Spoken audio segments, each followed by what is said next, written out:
Les doy la más cordial bienvenida a Cuadriga. Una vez más, lo que nadie creía se ha hecho realidad. Donald Trump será el próximo inquilino de la Casa Blanca y Europa, México, Latinoamérica intentan imaginar cómo cambiará el mapa mundi a partir de ahora. Un magnate sin experiencia política, totalmente impredecible, con un discurso agresivo, cuando menos, contra Europa, la OTAN, sin pelos en la lengua, tiene las riendas del país más poderoso del planeta y, sin embargo, en su primer discurso se ha mostrado conciliador. Ha llamado a la unidad después de una lacerante campaña electoral y ha garantizado relaciones constructivas con todos los países, ha dicho, de buena voluntad. ¿Será cierto que estamos ante un nuevo Trump, uno más realista, que lo que se dice en campaña electoral es luego papel mojado? ¿O nos espera una guerra fría con Estados Unidos? Para hablar de estos temas me acompañan hoy en el estudio Perla Treviso, que es periodista mexicano-estadounidense del Arizona Daily Star y colaboradora de Coda Story. Está especializada en temas de migración en Estados Unidos y en coberturas en la frontera entre Arizona y México. Treviso opina que no podemos saber si Trump presidente será el mismo que Trump candidato, pero por ahora tenemos que asumir que perseguirá su agenda nacionalista minimizando compromisos en el extranjero. Carlos Jesús González es escritor mexicano y periodista freelance, radicado en Berlín desde hace una década. Trabaja como corresponsal del Centro Alemán de Información. González afirma que Trump tendrá que apelar a la diplomacia dentro y fuera de su país. Estados Unidos no puede ser grande de nuevo, como reza el lema de Trump, si está dividido. Y Burkhard Bierke es periodista alemán, trabaja desde hace décadas para la radio pública Deutschlandfunk, ha sido corresponsal en Washington, Bruselas, Londres y París. Además, cubre las relaciones con países latinoamericanos. Según Bierke, muchas de las propuestas polémicas de este narcisista no serán realidad. Sin embargo, hay que estar vigilantes para que se respeten los valores y tratados internacionales. Pues bienvenidos a los tres y ya saben ustedes que pueden seguirnos en las redes sociales y dejar ahí sus comentarios durante y después de este programa. Bien, que empiezo contigo. Dime, ¿tú te imaginabas realmente que hoy Obama iba a estar recibiendo en la Casa Blanca a Donald Trump? Lo temía. Después del Brexit y del no en el plebiscito sobre el acuerdo de paz en Colombia, se supo que las masas o el voto popular es impredecible. O sea, que nos hemos equivocado los medios y todo el mundo que trata de sentir el pulso de la opinión. Y yo creo que el populismo está avanzando a un paso increíble y por eso yo temía que Donald Trump iba a ganar y no hubiera apostado ni $1 sobre Hillary Clinton. O sea, cuando me preguntaron antes de las elecciones, yo temo que van a votar por Trump, pero espero que voten por Hillary. Pero ahí tenemos el resultado y ahora hay que ver. Las encuestas se han vuelto a equivocar, Perla. ¿Cómo lo has vivido tú como medio estadounidense?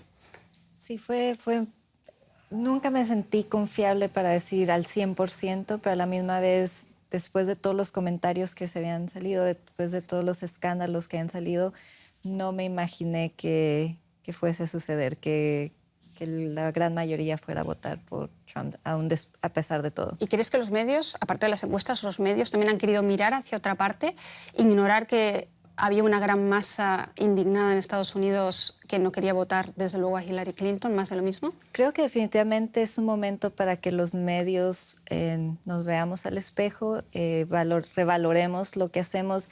Personalmente, como periodista que cubre temas migratorios y fronterizos, ¿qué podemos hacer diferente? ¿Qué hicimos mal? ¿Qué podemos hacer distinto? ¿Cómo podemos cambiar nuestra cobertura? Porque definitivamente creo que esto nos abrió los ojos. Hablando de coberturas, Carlos, como mexicano, Trump ha humillado una y otra vez a los mexicanos, ha estado muy presente en campaña electoral. ¿Cómo se vive ahora mismo esta pesadilla de la que se ha hablado, que podía ser posible, ahora ya no es una mera hipótesis, es una realidad? ¿Cómo se vive desde México? La primera respuesta, obviamente, fue el shock, ¿no? Un shock del cual todavía no se acaba de despertar la gente en México. El presidente incluso tardó un poco de tiempo, yo diría yo, en dar un mensaje de, digamos, de tranquilidad a la población. Antes lo hizo López Obrador, el cual probablemente contenderá para la próxima presidencia. Pero en cualquier caso, creo que sí existe una especie de llamado, aunque fue tardío, hacia la estabilidad, hacia la tranquilidad. Y creo que es importante que exista porque más allá del pánico, lo que tenemos que hacer de momento es trabajar, hacer las cosas y ver de qué manera se pueden adelantar a los primeros actos que hará Trump como presidente, sobre todo en lo que concierne a la relación con México, ¿no? Enseguida hablamos de esos actos, pero me gustaría seguir un poco en Estados Unidos porque ese primer día post-Trump hemos visto que hay mucha gente que está saliendo a las calles a protestar precisamente diciendo "It's not my president", no es mi presidente. Otros evidentemente salen a festejar la victoria de Trump. ¿Qué tan polarizado está ahora mismo Estados Unidos? ¿Lo ves mucho más polarizado que antes o ya es un proceso también imparable que se ha profundizado en estos últimos 8 años de Obama? Me parece que es más bien eso. O sea, no creo que esta división, esta polarización sea nueva o sea de Trump, pero creo que ahora lo tenemos mucho más, es mucho más visual, ¿no? Lo vemos y lo sentimos, pero no quiere decir que no existía desde antes, simplemente se ha incrementado y ahora, como dicen, o sea, es cómo trabajamos juntos, ¿no? Porque esto ya pasó. Por eso yo no sabría si era realmente imprevisible esta votación. Yo no sé si realmente como medios o como candidata Hillary Clinton no supo leer algo que ya de alguna manera se podía observar, ¿no? Este descontento que había por un segmento importante de la población y que sucede también en Europa, ¿no? Y descontento también con los dos candidatos, porque los dos eran francamente impopulares. Clinton es la que más ha invertido en su campaña electoral, 1.300 millones de dólares, y sin embargo parece que ha sido la candidata equivocada a juzgar finalmente por los resultados. ¿Crees, Boubacar, que deberían haber apostado por Bernie Sanders? ¿O es muy fácil a posteriori decir, ay, si hubiéramos elegido Sí, siempre otro es muy candidato? fácil a posteriori, pero yo creo que Bernie Sanders hubiera representado una auténtica alternativa, porque el mismo Partido Democrático de los demócratas es dividido. O sea, Bernie Sanders representa el ala izquierda, un poco anti-neoliberalismo, entonces Hillary Clinton es el establecimiento más conservador. Y yo creo que una alternativa real a este magnate, a ese Trump, a esos republicanos conservadores, hubiera sido de pronto más exitoso. Pero a posteriori uno siempre sabe más y no hay que olvidar que Clinton logró 200.000 votos más en el voto popular y que solamente debido al sistema electoral de Estados Unidos, entonces ganó Trump. Buen apunte este de los 200.000 votos más, porque me da pie a hablar de un tema, de ese discurso conciliador, precisamente ahora tanto de Obama, facilitando la transición ahora para Trump, como también de Hillary Clinton, ¿no? Ambos han presentado un discurso muy conciliador, a pesar de que, como decía Boubacar, Clinton ha obtenido 200.000 votos más. La pregunta es, si Trump hubiera obtenido 200.000 votos más, ¿hubiera tenido también un discurso tan conciliador como el de Clinton, como perdedor? Basado en la manera que había hablado antes, inclusive de que está diciendo que las elecciones estaban no iba a reconocer el resultado. Que no las iba a reconocer, menos de que él ganara. Es difícil predecir, pero basado en lo que hemos visto, lo dudo, ¿no? O sea, sería desde ahorita, el sistema no funciona, les dije que esto iba a pasar, o sea, hubiera sido el mismo argumento, ¿no? Una de las principales promesas o primeras promesas que ha hecho Trump es desmantelar ese sistema sanitario de Obama, que ha dado un seguro médico por lo menos a 20 millones de personas en Estados Unidos. ¿Cómo puede empezar una legislatura desmantelando, digamos, el principal proyecto de su antecesor? ¿Es una forma de acercarse a los demócratas, como ha dicho? Yo creo que es una bufonada más. O sea, en realidad, siendo prácticos, que finalmente Trump va a tener que ser práctico, lo primero que tiene que hacer es buscar de alguna forma el paliar esa cicatriz profunda que ha quedado ahora mismo en los Estados Unidos, ¿no? Como bien decía un periodista de Estados Unidos de América, de momento es así. De momento tiene que equilibrar las fuerzas y luego empezará con sus primeros actos políticos, alguna de las promesas que ha hecho, que ya sabemos que no va a funcionar. Obama estuvo 8 años queriendo cerrar Guantánamo y no lo hizo. Quizá Trump haya hecho de promesa de campaña levantar el muro, por ejemplo, y quizá en práctica no lo va a hacer. ¿Estás de acuerdo, Perla? Perdón, regresando a lo del... La diferencia aquí, o algo que le va a ayudar mucho a Trump, es de que los republicanos han tratado de desmantelar Obamacare y ahora tiene el control del Congreso, del Senado. Un poder casi absoluto, ¿no? En la Corte Suprema hay un puesto que va a llenar Trump, entonces, y era una de sus campañas principales electorales, entonces creo que sí va a ser una de las primeras cosas que hacer y lo puede lo puede hacer con mucha más facilidad. Porque pero es un poco, o sea, perdón la interrupción, pero es un poco jalarle o pincharle la cola al diablo, pero ¿sabes? era lo que se está vendiendo. Hay mucha gente que está desilusionada con Obamacare. Es algo que es realista, no es algo, por ejemplo, el muro lo veo un poco más difícil porque tienes la geografía, tienes la naturaleza, tienes las montañas, tienes el río, como habíamos hablado en otras ocasiones, pero Obamacare es algo que puede cumplir una parte de las promesas y lo puede hacer porque tiene el apoyo y es algo que los republicanos han luchado y luchado para hacer. Pero es cierto que la polarización, si realmente desmantela Obamacare, va a ser mucho mayor, ¿no? Pero ahorita el control lo van a tener los republicanos, ¿no? Entonces es algo que han estado peleando, pero tenían un presidente demócrata que les prohibía. Entonces ahora no tiene ese obstáculo. Entonces, en cuanto a la polarización, sí. Pero yo no recuerdo, por ejemplo, ninguna elección estadounidense donde se ve lo que se observa ahora mismo en las calles. No. En realidad. Y es gente joven, es gente que está en universidades y es gente que está realmente iracunda, gente con rabia. Entonces, el reto va a ser que no nada más lo pueden desmantelar y cero, ¿no? O sea, tienen que, lo que había dicho Trump es de que lo vamos a reemplazar con algo mejor. Claro, entonces esa es la clave, ¿no? De desmantelarlo y ver qué ofrecen, ¿no? Entonces ahí es donde los detalles, ¿no? Nada va a desmantelar de la forma en la que ha prometido. Y Tratado de Libre Comercio con México, o sea, es imposible denunciar, como se dice, un tratado desde el punto de vista jurídico y hacerlo de un día de la noche a la mañana, digamos. O sea, son procesos que requieren meses, si no años. No es posible y Trump sería el primer político que cumple sus promesas de campaña. Claro. Bueno, ya lo estamos escuchando, ¿no? Una campaña electoral más que polarizada, llena de bufonadas, en la que Trump se ha erigido en salvador de la clase trabajadora más humilde, de los blancos, y ha dejado un país profundamente fracturado entre ricos y pobres, mayorías contra minorías, un país dividido tras un discurso proteccionista en lo económico y xenófobo en lo cultural. Vean.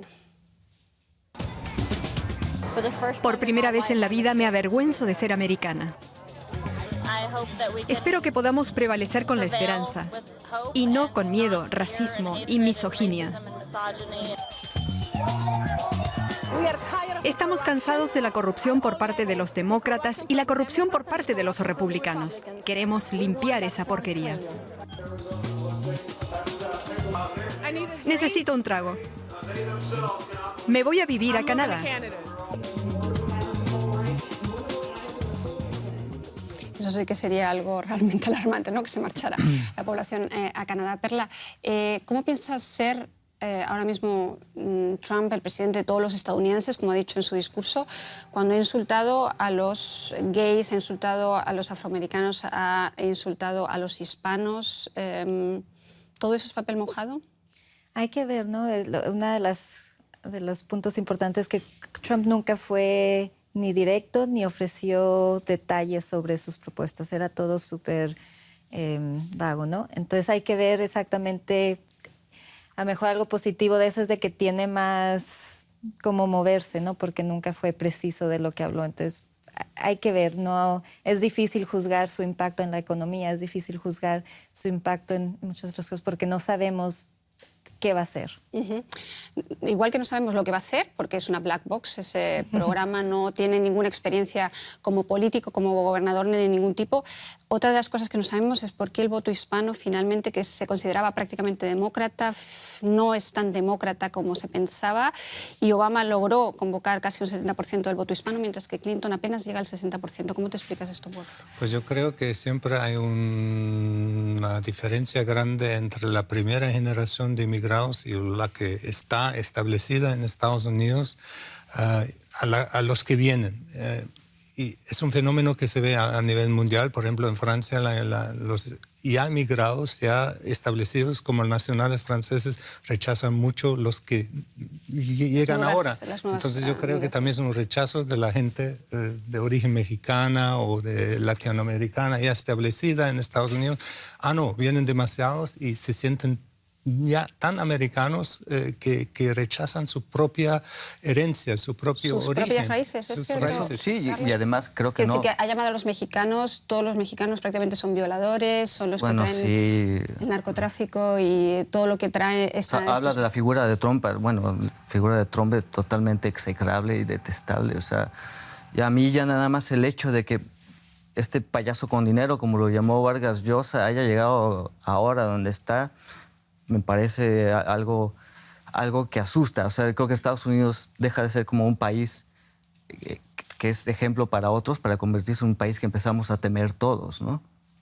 En este sentido, me llama mucho la atención que nadie de la clase intelectual mundial lo haya apoyado jamás a Trump. Solamente Zizek, este controvertido filósofo esloveno, que sin embargo dijo algo importante y que creo que vale la pena reflexionar, que si ganaba Trump, eso iba a forzar a que tanto el Partido Republicano, que se dividió con su nominación, como el Demócrata, que ahora perdió, se reinventen, se repiensen, ¿no? Creo que, y en general las democracias del mundo tienen que repensarse a partir de la subida del populismo, como bien señala Burkhardt. Pero también hay quien dice que esta victoria también es completamente democrática desde el punto de vista de que una persona con cero experiencia política, con cero vínculos con ese establishment, realmente ha conseguido hacerse con la presidencia. También está esa lectura positiva de alguna manera, ¿no?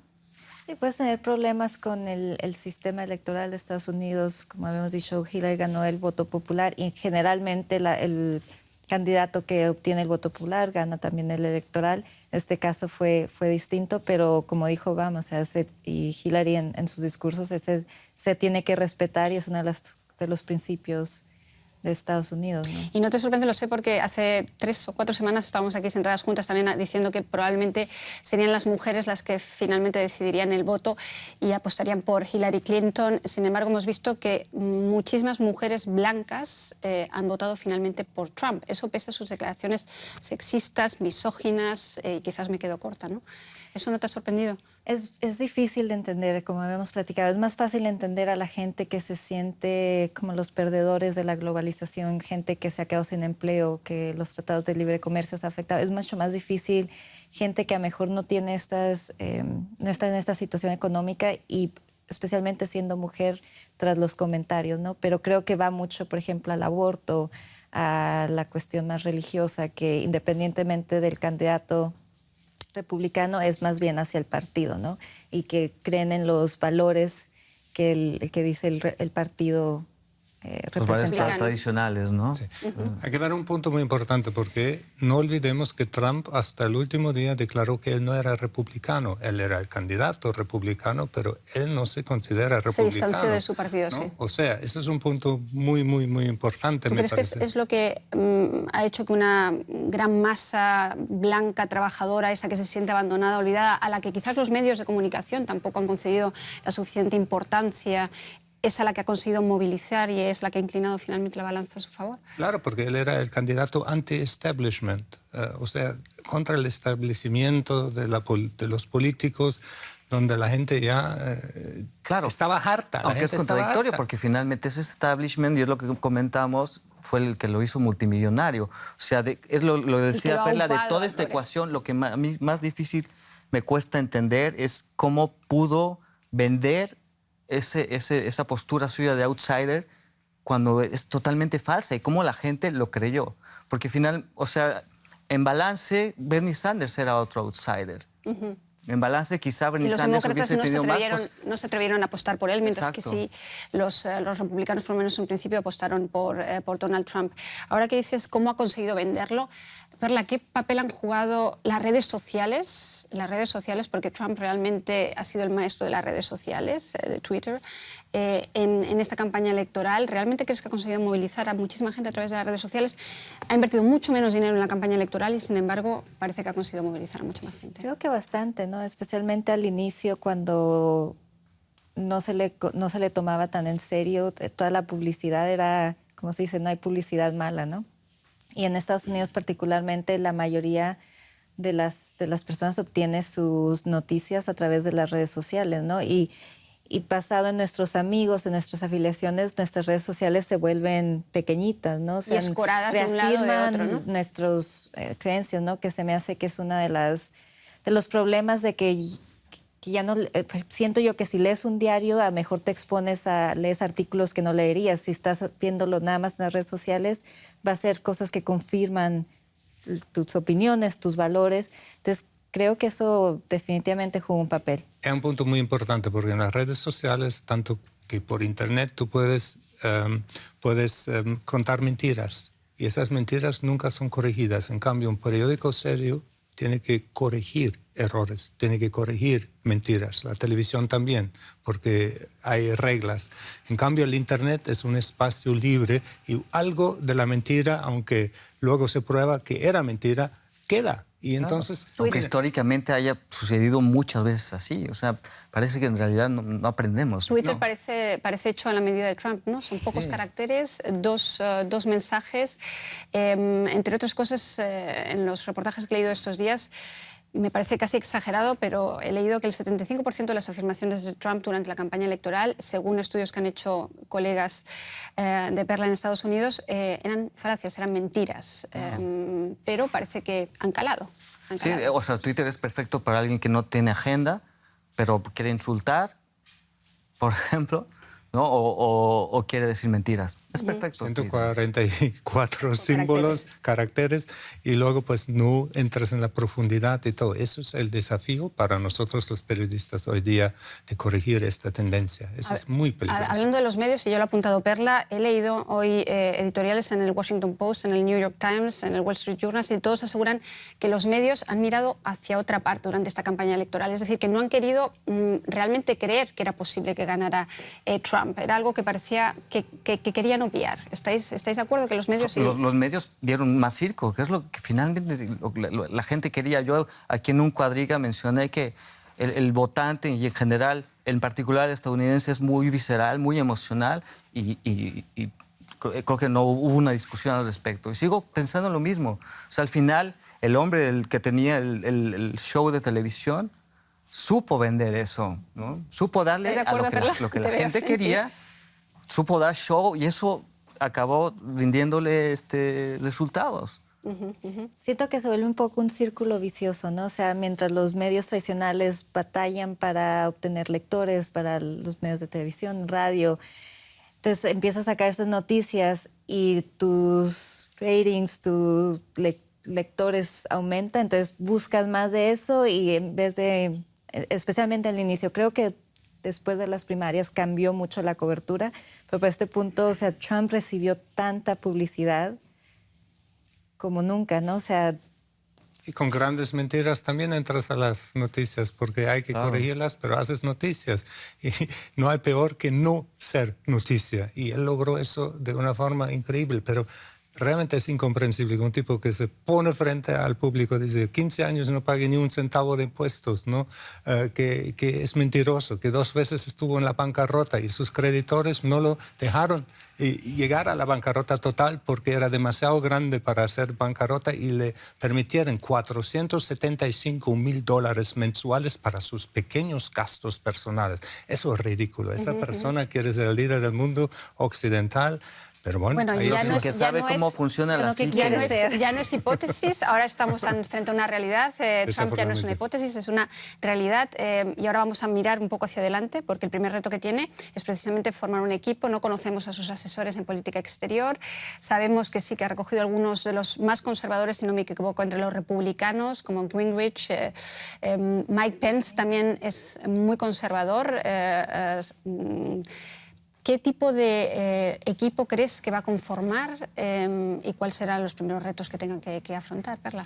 Creo que todavía no se sabe porque por lo mismo nunca había sido muy abierto de eso, pero se ha hablado, como dices tú, de Giuliani, de muchos Sessions de Alabama, todos republicanos muy conservadores. Y la diferencia también esta elección es de que un presidente en sí, un individuo, no tiene mucho poder, ¿no? Pero ahora, como hemos visto con Trump, que va a tener el control republicano del Senado, del Congreso, de la Corte Suprema, y parece que que su equipo son estos republicanos más conservadores, es lo que da un poco más de miedo a ciertas personas, ¿no?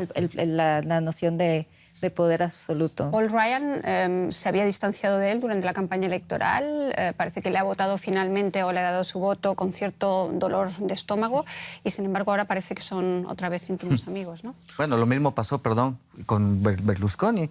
¿Cuánta gente no criticó a Berlusconi y al final acabó formando parte de su equipo? Porque quieren salvar su pescuezo. O sea, en las elecciones, si no se asociaban con Trump, pues iban a perder. Pero y eso era la meta. Y ahora se van a unir. ¿Cuán distanciado está Trump? La pregunta es ¿cuán distanciado está Trump de su partido? Habías dicho precisamente tú antes que no se siente candidato republicano. Era candidato a los republicanos, pero no se siente identificado con su partido. Es decir, ¿cuánto apoyo va a tener realmente ahora de su partido? Bueno, él depende de los republicanos. Si quiere pasar leyes, si quiere pasar sus propuestas, él depende de los republicanos y de la mayoría allá en el Congreso. Es decir, que tiene que convencer a los demócratas, pero también a los republicanos dentro de su propio partido. Una de las propuestas que muchos no considerarían negativas de Trump es implementar límites en los términos. ¿No? Uno de los problemas que hay ahorita en Estados Unidos, según muchas personas, sería de que un senador se puede postular cuantas veces quiera, ¿no? Entonces, siempre están en modo de campaña, ¿no? De reelegirse. Entonces, se vuelve mucho de, bueno, podría hacer esto, pero esto me daría más votos. Entonces, eso le da más... volvemos a que le da más poder a Trump porque vimos el tipo de apoyo y su base electoral. Entonces a eso se vuelve... Es una de las propuestas que había hecho los republicanos más del establishment. Es algo que no apoyan. Vamos a ver si se giran más a Trump o no. Pero es una de los problemas. Es relativo en realidad. Estamos como en un terreno ignoto. No sabemos qué va a pasar. Vamos a intentar... Pero es política. O sea, tampoco va a encerrar a Clinton. Como dijo que lo iba a hacer. Es política, nada más. No será tan fácil hacerlo. Pues vamos precisamente con las propuestas porque el mundo mira con expectación porque está ese muro con México que quiere levantar o reforzar. Está la guerra en Siria, las relaciones más que complicadas con Rusia, los tratados comerciales que quiere revisar. Veamos qué retos le esperan al próximo presidente de Estados Unidos en política exterior. Veamos. Ejemplo OTAN. Donald Trump cuestiona el apoyo a los aliados. Quien no pague lo suficiente, que se defienda por sí mismo. Ejemplo, la guerra de Siria. Trump promete bombardear al Estado Islámico hasta erradicarlo. También quiere enviar tropas de tierra a Siria. Por el contrario, no tiene pensado tomar represalia alguna contra el presidente Assad.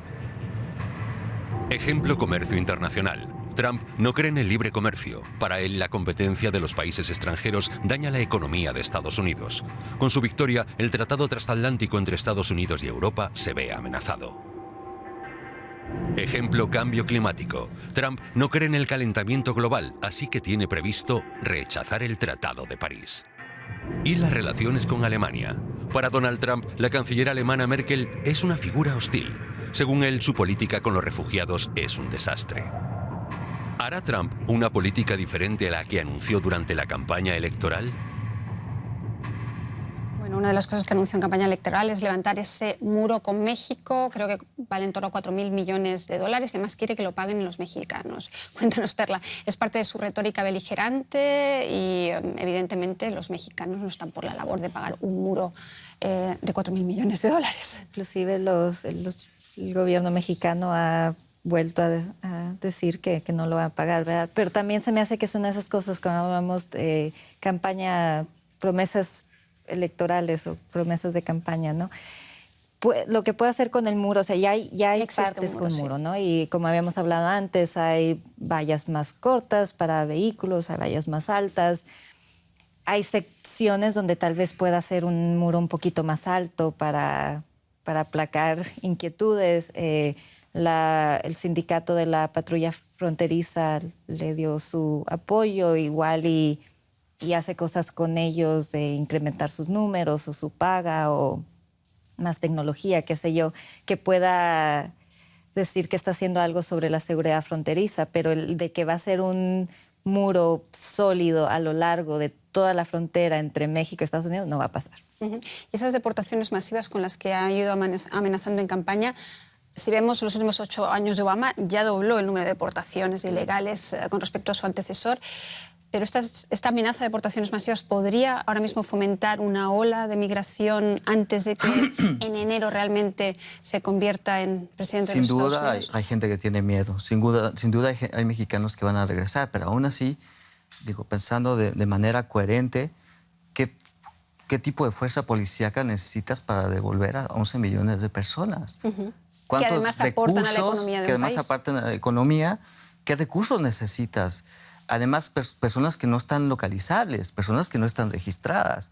Y aún registradas, tienen que irse a un juicio de migración y no los puedes deportar hasta que termine el juicio migratorio. Entonces, creo que es una promesa de campaña. No digo que no van a continuar las deportaciones, pero de alguna forma serán a cuentagotas o de manera paulatina.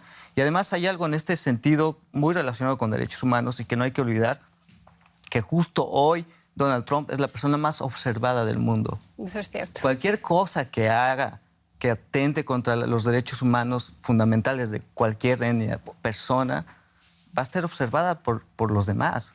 Y va a haber una respuesta a cualquier acción de ese tipo.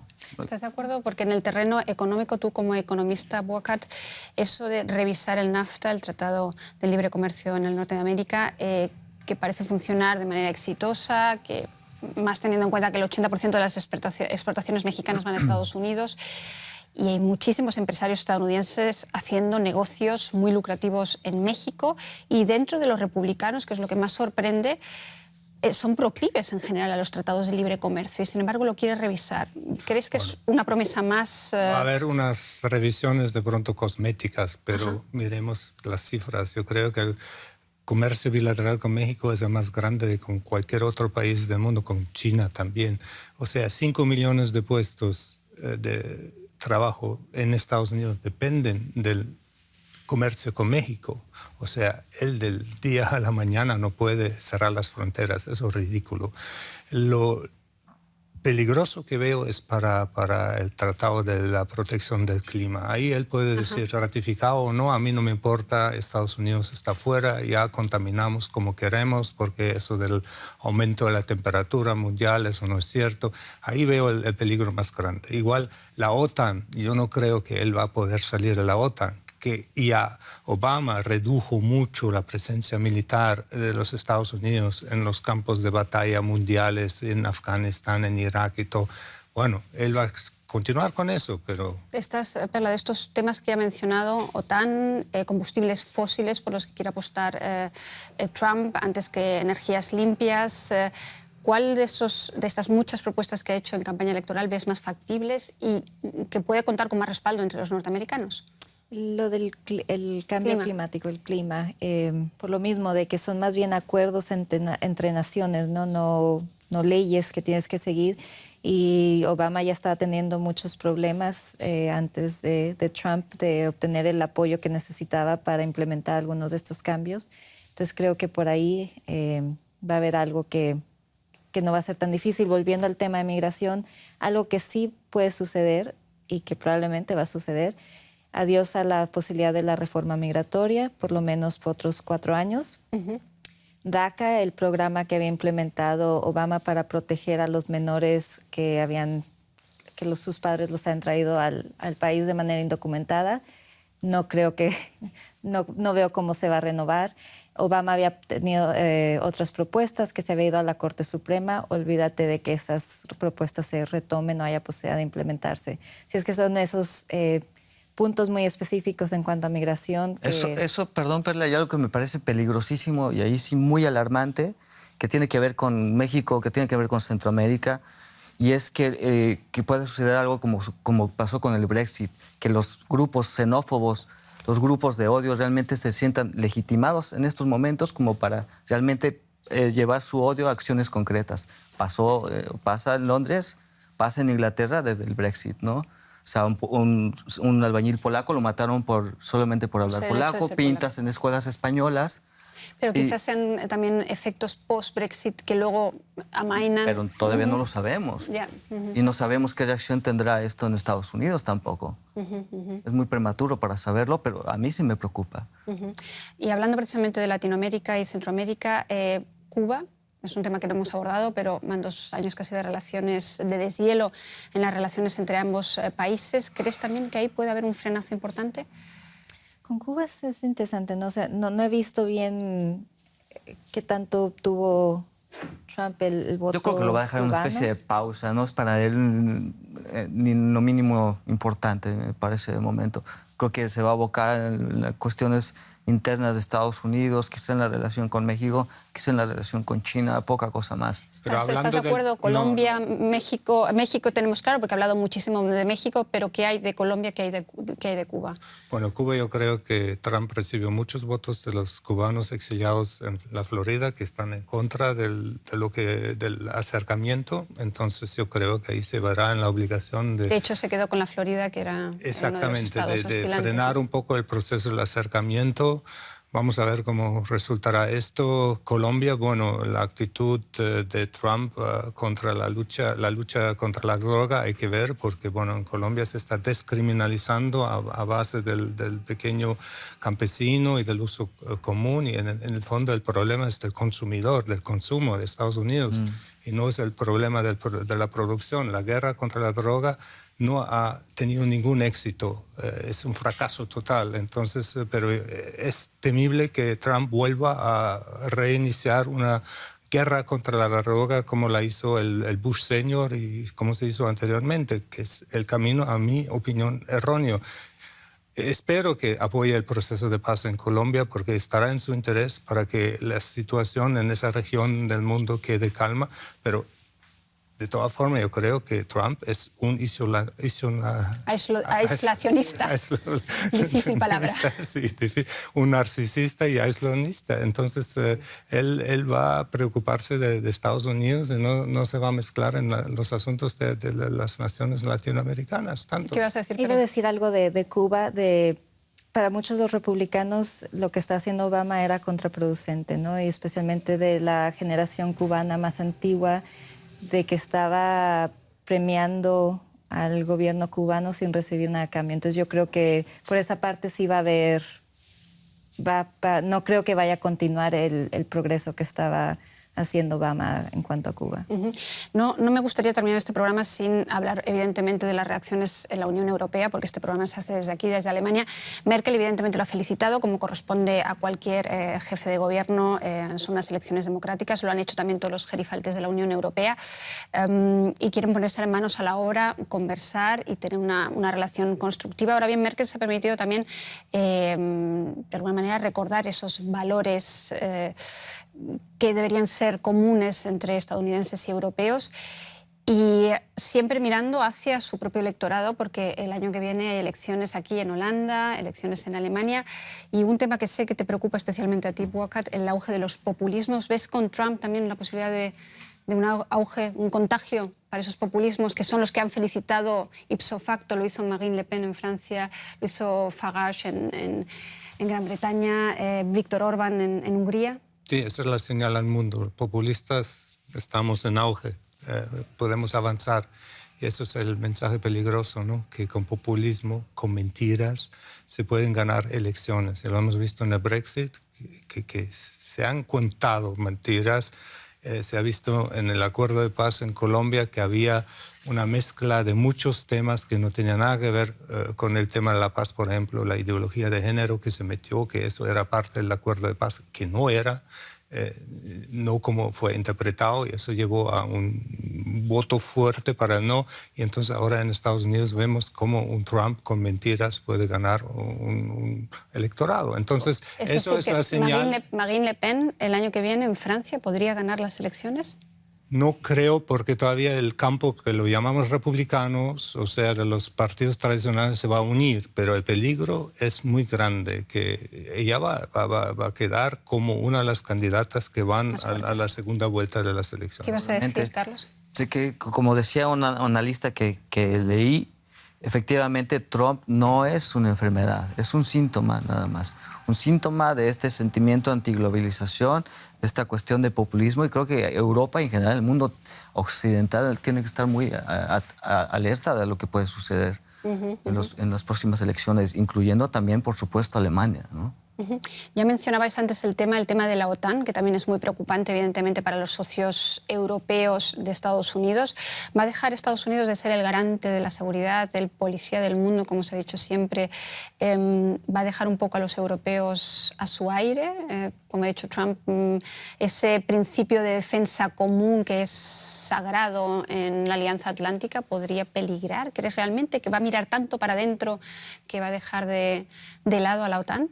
Falta por ver, no creo que lo deje del 100 por lado, pero definitivamente, como dijo, ¿no? De que siente que Estados Unidos está cargando un peso, una carga que los demás no están compensando, ¿no? Entonces, definitivamente hay un cambio de actitud, ¿no? Vamos a ver qué de dicho a hecho, a ver qué pasa. Pero sí, hay más que un trecho.